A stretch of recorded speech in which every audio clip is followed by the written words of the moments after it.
ไปตักอยู่ใส่หนองตักน้ำกินอะไรตักเอากินน้ำหวยโอ้ต้องได้ไปถ่ายให้เบิ่งแล้วน้ำหวยเนาะตัวเนาะเจ้าหน้าให้น้องพาไปเจ้าหน้าเอาบัดยามเวลาน้ำขุ่นตักอยู่ใส่บ่เนาะบัดฝนตกมันดีสิปิดสิกินน้ำฝนคอน้ำเขาโอ้ยชีวิตนี่แหละเขาว่าชีวิตเลือกเกิดบ่ได้เนาะคันเลือกเกิดได้ไผก็อยากเกิดเป็นคนรวยนะบ่อยากเกิดแบบนี้แล้วพี่น้องไปโจมได้เปล่าตุนซอยเป็นน้องเพิ่นเด้บ่เจ็บขาจับก่อนได้บ่ได้อาสิซอยบ่เจ้าซอยแล้วสุภาพบุรุษแน่บ่ตูนแน่หนักไป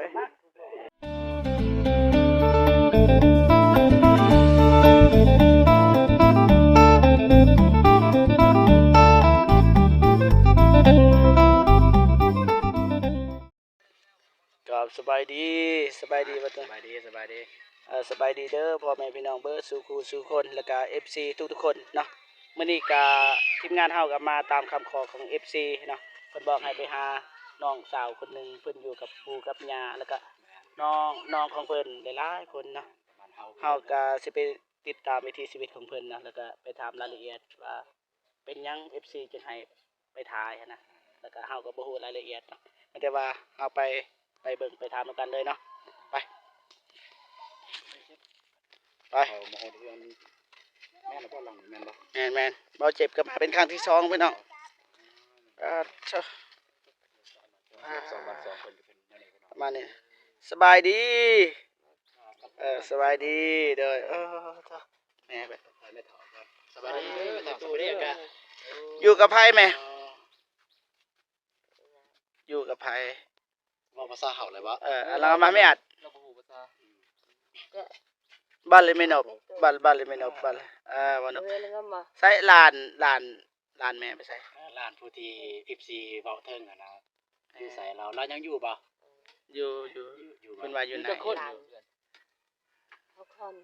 คน6หรือว่าเก่า6คนอันเรือนี่แม่เด้อ7คนใส่ลานซื้อจังได๋แล้วซื้อจังได๋ซื้อน้องสาวผู้นั้นลานผูกลูกกกแม่นว่าลูกกกแม่นอยู่ซาลีเราอยู่นี่นางน้อย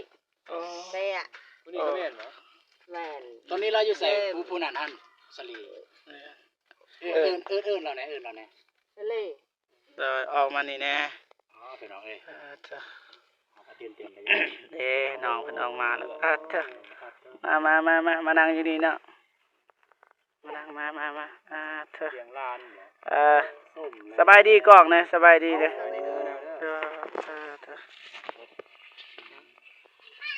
สบายดีนบสินบเด้อเถอะ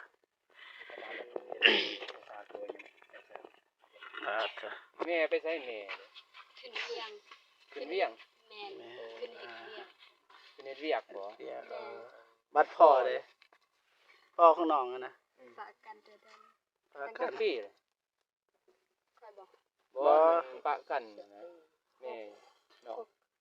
พ่อค่อยบอกแม่ฝากกันกับแม่จักปีเลยนับแต่ยังหน่อยปะแต่ยังหน่อยบ่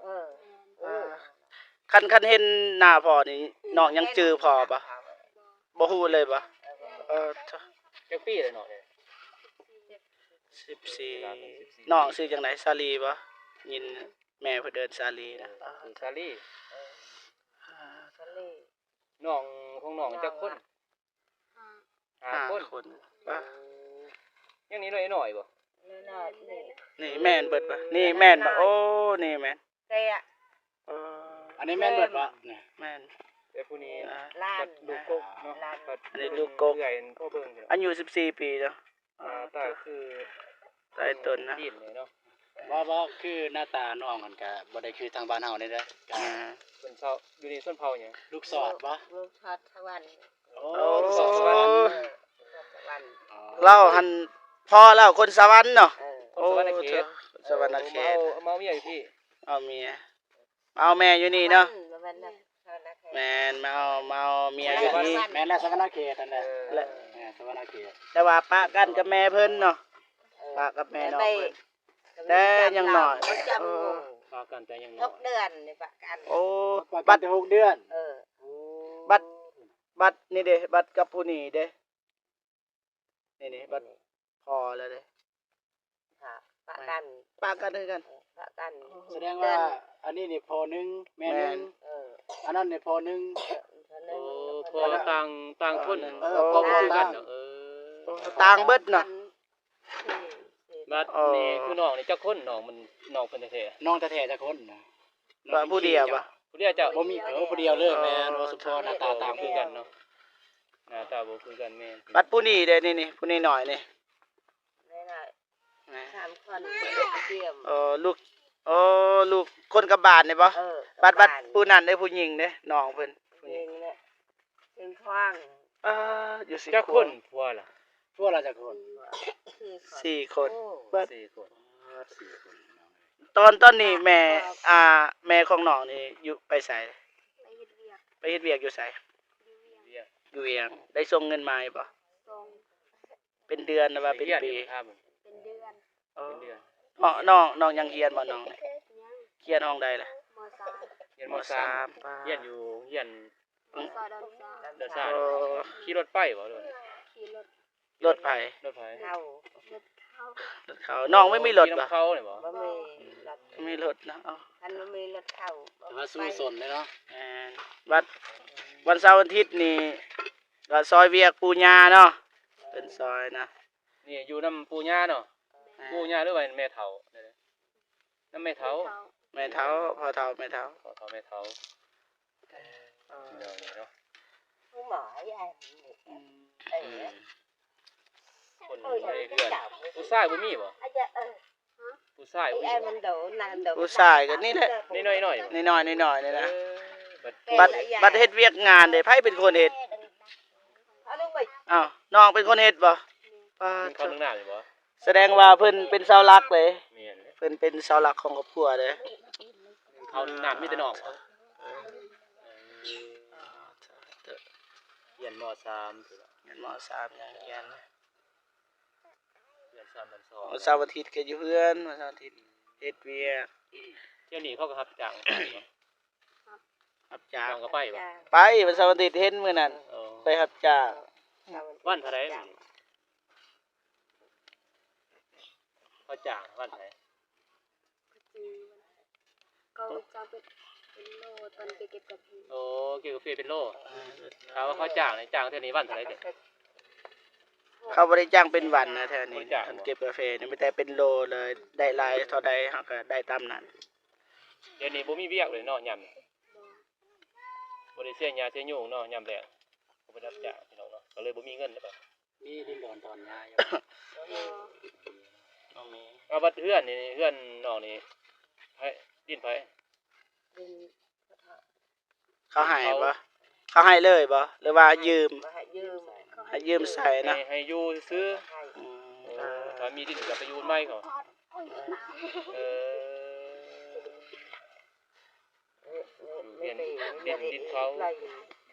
น้ำในเดี๋ยวไปตักอยู่ใส่หนองตักน้ำกินไหน ตักเอา กิน กิน น้ำ น้ำกล้วย โอ้ เออกิน ต้อง น้ำกล้วย ต้องได้ไปถ่ายให้เบิ่งแล้วเนาะน้ำห้วยเนาะตัว แม่น เนาะ เจ้าหน้าเจ้าหน้าเจ้าหน้าให้น้องพาไปเจ้าหน้า น้องพาไป บ่ถามก่อนบัตรไฟฟ้าเด้ใส่ไฟฟ้าไผ ของเขา ของเขาขออิหยังก็ขอเขาเนาะบ่มีเนาะบ่ตีนะ ค่าไฟกับเขาบ่อันนั้นใส่ เขา เขา เขาก็ซอยเขาก็ซอยอยู่ ซอยเขา ใส่เดือน เป็นเดือนนั่นบ่ อ่า พี่น้องไฟก็บ่มีเนาะบ่มีตายเพิ่นใส่ไฟเขาแต่ว่าบัดฮอดเดือนน่ะเพิ่นจะออกของเขาก็แบบเขาซอยนะพี่น้องเนาะบ้านเมืองเพิ่นก็บ่ทิมบ่ปะอันนั้น แม่น เพิ่นถือว่าเป็นเสาหลักครอบครัวพี่น้องเนาะแล้วก็เป็นผู้หญิงอีก ๆเป็นผู้หญิง เกิด แสดงว่านี่อยู่เฮือนหลังนี่นี่ผู้ชายไม่แต่คนเดียวผู้ใหญ่แต่ว่าเฒ่าแล้วพอเฒ่าเนาะแม่นบ่เพิ่นบ่สบายเนาะอยู่ไหนเนาะ สบาย เราบ่สบาย เออ เออ ผู้หญิงเดียวพี่น้องเนาะคือว่าเป็นอายุก็14ปีคือว่าสูงสุด 14ปี ดีแต่ ตักน้ำใส่ ตักน้ำอยู่ไสนะ ตอน ได้ หา ปะ กินหายากเด้หากินเท่าใด เดี๋ยวมีที่ ว่าเฮ็ดนี่บ่ เออ มีป้าอยู่บ่ก็หาสอนนี่แหละเนาะเออ ปกตินี่น้องกินหยังอยู่เฮือน แต่ละมื้อกินแต่แจ่วนี่บ่บ่มีแนวกินเลยบ่ บ่ แบบอาหารแบบซื้อเอาอิหยังก็บ่ได้ซื้อบ่บ่ค่อยมีเงินนะอาบัดเงินแม่ส่งมาให้เด้ซื้อหยังล่ะ ซื้อข้าว ซื้อแต่ข้าวเนาะ ซื้อได้ของ อา อา หา หาร ร ยังได้ นี่ ยินปานใดเนาะเพราะเฮาบ่มีไม้นะน้องเว้า แม่น บ่มีไหม ก็มันจะสื่อสารยากแน่พี่น้องเพราะว่าเราก็เป็นชนเผ่าแต่ผู้ที่ภาษาลาวเนาะเพิ่นเฮียนเนาะ เรียนม .3 ม.3เพิ่นฮู้อยู่แต่แม่เพิ่นบ่จะเข้าใจปานใดพี่น้องเนาะ เพิ่นเข้าใจอยู่แต่ว่าเพิ่นสิเว้าอันบ่ปานใด ยันมันบ่ถูกเนาะเพิ่น คือแม่บ่เจ็บหั่นนะ เออ ประมาณนั้นนะ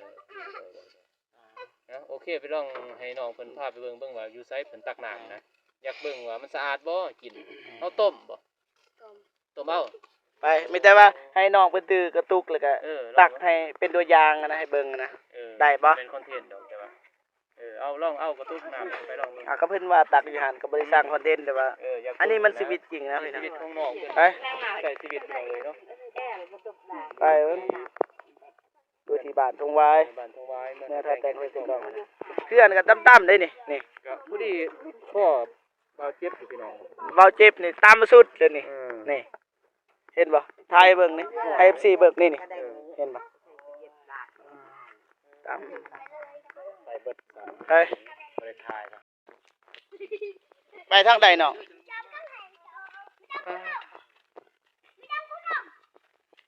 น้องเพิ่นว่าไปพี่น้องเดี๋ยว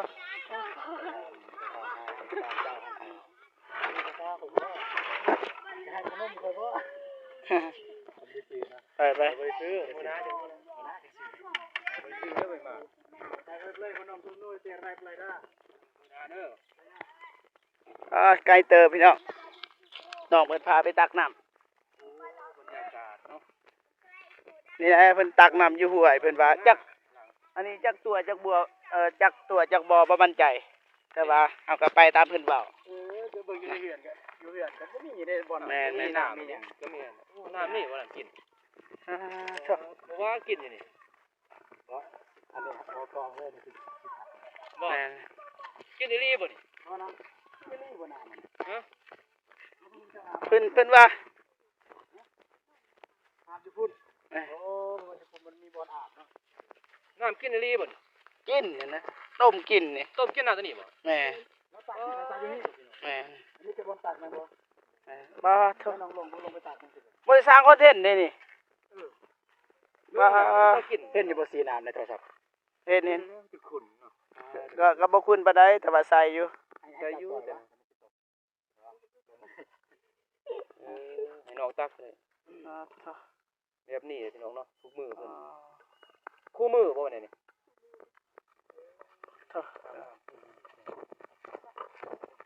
เรือเสือจ้ะนี่นี่กินเลยนี่ น้ำปอดาค่ะ ตามน้องเอ้ยว่าอันนี้แบบตามมาเพื่อนผู้ที่เห็นผู้ที่อยู่ในเหตุการณ์นะ ไป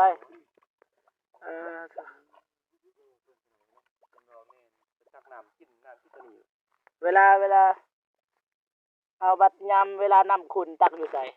บ่น้อง บัดฝนตกมันดี สิปิดสิไม่กินน้ำพ่น คอน้ำเขา คนเขา โอ้ยชีวิตนี่แหละเขาว่าชีวิตเลือกเกิดบ่ได้เนาะคันเลือกเกิดได้ไผก็อยากเกิดเป็นคนรวยนะบ่อยากเกิดแบบนี้แล้วพี่น้อง ไปโจมได้เปล่า ตุนซอยเป็นน้องเพิ่นเด้บ่เจ็บขาจับ ยก ก่อน ได้ปะบ่ได้อาชิซอย บ่เจ้าซอยแล้วสุภาพบุรุษแน่บ่ตูนแน่ ที่ว่าเฮาว่านั่น หนักไป ทำทุกมื้อสินะได้ไว้ขนาด ว่าเพิ่นก็ตักตุกน้อย อาบน้ำนี่บ่า อาบมันอาบอยู่ลุ่มนี่อาบ มันมีท่าอย่างนั้น เลยบ่แล้วก็ยังตีตาม ว่าไปเบิ่งบ่อนอาบ อยากเบิ่งนี่เด้อยากเห็นบ่อนอาบ มันจะคือเขาน้ำตัวนี้แหละน้ำทรายนี่ แม่นไสนี่แต่ว่าบ่อนอาบมันเป็นจังไดนะ มันมีตัวงัวตัวควายหลายตัวเมื่อกี้นี่ บ่แม่น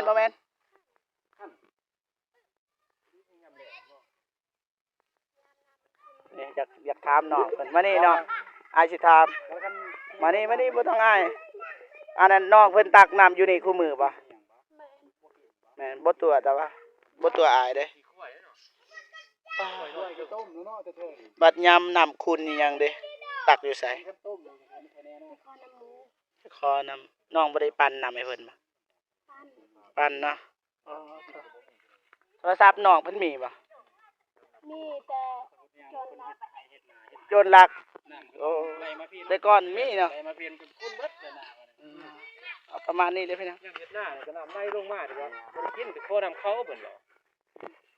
เออ น้องก็ใส่โทรศัพท์อยู่บ่ เคยใส่ เคยใส่บ่ เคยใส่แต่ว่าเดี๋ยวนี้บ่มีซีเมนต์ว่ารัก แนวใด เดี๋ยวนี้บ่มีละ เป็นหยังคือว่าบ่มี เอิ้นละ โจรลักมีคนลักอีกเอาโทรศัพท์นี่โทรศัพท์แต่ก่อนนี่ไผซื้อให้ ไปจังซี่ล่ะพี่น้องเอ้ย แม่ แม่ซื้อให้ เนี่ยเฮือนเพิ่นเนี่ยนั่นก็ลักอยู่แล้วเนี่ย อยู่บ้านนันซ่าจนละ เขาลักบ่ บ่ตอนเรียนบ่ แม่ อยู่โรงเรียนบ่ แม่ เอิ้นโจรเลยบ่คนขี้ลักบ่แม่นโจรดอกแต่คนธรรมดานี่แหละแต่ว่าอยากลัก เออเขา จ ลัก นก็พอแล้ว ไปโรงเรียน จนก็พอแล้วยังมีคนมาหลักอีกเนาะ แม่ ยังถูกแซงซ้ำ คนหลักก็ยัง แห่ง ใส่ ซ้ำแฮง โทรศัพท์ที่ใช้ก็บ่มีพี่น้องเอ้ยเนาะ บ่มีอะไรเดี๋ยวนี้บ่แม่น การติดต่อแหละแต่ว่าเพิ่นก็เพิ่นว่าชื่อว่ากตัญญูแหละ ปกตินี่แม่เพิ่นก็ติดต่อหาเพิ่นเดี๋ยวนี้นี่แม่ติดต่อบ่ได้แล้วบ่มีโทรศัพท์ไม่ได้ยืมโทรศัพท์หมู่มาใส่ แล้วมันกตัญญูแหละเพิ่นเลี้ยงแม่เฒ่ากับพ่อเฒ่าเนาะเพิ่นเลี้ยงแม่มันเนาะ ก็เอาไปใส่เล่น เออเลี้ยงพ่อเฒ่ากับแม่เฒ่าเนาะ แม่ เดี๋ยวนี้พ่อเฒ่าก็อายุจักปีแหละ ก็สิฮอด60 เออ60 ปีอะเนาะ 10 พ่อเฒ่า ปี แม่เฒ่านี่ก็ประมาณ แม่เฒ่าคือเฮาเห็นนั่นแหละเขาลืมถามมันอยู่ 50 60นี่แหละแม่เฒ่าพี่น้องเอ้ยเนาะ อะไรเสร็จก่อน ไปเนี่ย แต่ถ่ายวิถีชีวิตของน้องเพิ่น บ่อนน้ำกินเพิ่นเลยพี่น้อง มื้อหน้าก็สิมาถ่ายใหม่ มื้อหน้า ถ่ายแบบเต็มที่เลย นี่ อ่ะ ถ่ายทางแบบหุ้งเขาหุ้งน้ำเลย มื้อหน้ามื้อนี้นี่เฮาบ่มีหยังมาให้ เออ แต่ว่ามื้อหน้าสิมาใหม่สิ มา มา ซ ซ อ อย ย มาใหม่มาเบิ่งใหม่เด้อน้องเด้อเพราะ มื้อ ว่า นี้นี่ มามื้อนี้ก็แบบมาผ่าวนะมาฟังมาเบิ่งซื่อๆคือ แม่ มาน มาเบิ่ง มา มาสำรวจ หาซื่อ นะ นะนะหาสำรวจเบิ่งว่ามีบ่แบบทุกข์หนักขนาดนั้นเนาะ แต่ว่า FC เขาก็ทักมาบอกนะให้ไปหาน้องเพิ่น เออ FC นะ บ่าวนุ่ง ครับว่า เบาเจ็บแล้วก็เบาตูน แม่น พอบ่าวนุ่งก็บ่ฮู้แหละ อ๋อ ทุกข์เป็นยากแฮงเนาะก็แม่นอะดีพี่น้องไปแบกเมื่อบ่าวตูน เดี๋ยวถามก่อนลืมถามนี่พอได้บ่ได้ติดต่อเลยบ่แบบมิดเลยเนาะตัวอย่างไว้เห็นหน้าพอนี่ฮู้ปะบ่ฮู้นะเลิกกันนี่ตอนน้องอายุจักปี ยินแม่ได้เล่าอยู่ปะ ยินอยู่ อายุจักปี6 เดือน ถือพา6 เดือนแล้วว่าเกิดแล้ว6 เดือน เกิด6 เดือนเนาะแล้วก็แยกทางกันไปดีแม่ก็หาผัวใหม่อีกแม่นบ่ก็มีน้องอีกแล้วก็ทีมอีกเข้ากับทีมบ่แม่นแม่ทีมดอก แม่ขี้หลายเนาะแม่งามบ่ งาน งามเนาะ ผู้ใดว่าแม่เนาะเคยเห็น เอากันในคลิปเบาเจ็บเด้ งามเราสิได้บ่พอ4คน แม่ โอ้บ่เจ็บเคยถ่ายตอนนั้นต้นคลิปแรกๆกันเนาะ แม่นคลิปจะพิดตะมอนะแม่เพิ่นนี่แหละแต่ว่า FC ยังค้างคาใจให้ไปถ่ายลูกอีกเพราะว่าแม่เราบ่อยู่เด้เพิ่นก็เป็นเสาหลักของ ผมสง คร สั อย บครัว ว่าแม่ตาหักปานนั้นตางามปานนั้นลูกก็สิงามเนาะ ซอยน้องเพิ่นนะฮะ ไปโอเคพี่น้องเอ้ยเนาะไป อ้ายบ่าวตูนก็แบกจ้ะ กินน้ำดูนี่โอ้ยโคตรเท่เลย แม่ลำบากพี่น้องหมู่เพิ่นมานี่น้องบ่ต้องอายมาพี่ตักน้ำตักในต้มเอา บ่ต้มนี่ ยามน้ำคุณกับคอเขาได้คอกับหมูนี่เด้หมูแล้ว ค่อยเลยเขาก็ไปให้เนาะ แม่น แต่เฮา เพิ่นก็อาย นั่งกินก็ให้เป็นหยังเด็กน้อยพี่น้องเอ้ยเพื่อนชาติคนเฒ่า แหมบ่มีผู้ใหญ่บ่มีเด้อ แต่เด็กน้อยคนเฒ่าน้องยังน้อยแต่ว่าเป็นเสาหลักเลยเถอะ เราเป็นผู้หญิงที่ชีวิตนา นี่ห้องม.3สู้ โอเคพี่น้องเลยเนาะมาเรื่องการถ่ายให้พี่น้องเบิ่งเนี่ยข่าวๆแล้วก็มีแต่มื้อนี้บ่ได้มีหยังมาพาพี่น้องให้น้อง ๆแหม มาเรื่องมาสำรวจซื้อ แม่นมีแต่มื้อหน้า มี FC เบา มาใหม่ เก็บ ป้า มีโตนาพุ่นแหละเนาะ ชีวิต บ้านแม่ดาว ประมาณนี้เลย แต่ว่าพอนี่ตึกบ่มีแนวกินแนว บ่ ยา ได้ บ่ได้ปะเงินซื้อให้พวกอยู่บ่มี ประมาณนี้เลยพี่น้องมีแต่สิกลับเนาะ ดีกลับก่อนเด้อก ลับก่อนเด้อน้องเด้อ แม่เด้อ กลับก่อนบ๊ายบาย มีหยังมื้อนี้มีแต่ ไปน้องเด้อ เบิ่งก่อนมื้อหน้ามื้อไหนมาพุ่นแหละเด้อ อ่า เอา อีก2 วันมื้ออื่นกับมื้อฮือ โดย เอาโอเคพี่น้องเลยเนาะ ประมาณนี้เลย ทางกลับกับมันมากะเอาน้องกับพาวไป เอา ดื่นอีกเนาะ คลิปนี้ก็ขอจบเพียงเท่านี้เนาะเอาไว้เจอกันคลิปหน้าสำหรับคลิปนี้ขอกล่าวคำว่าสบายดี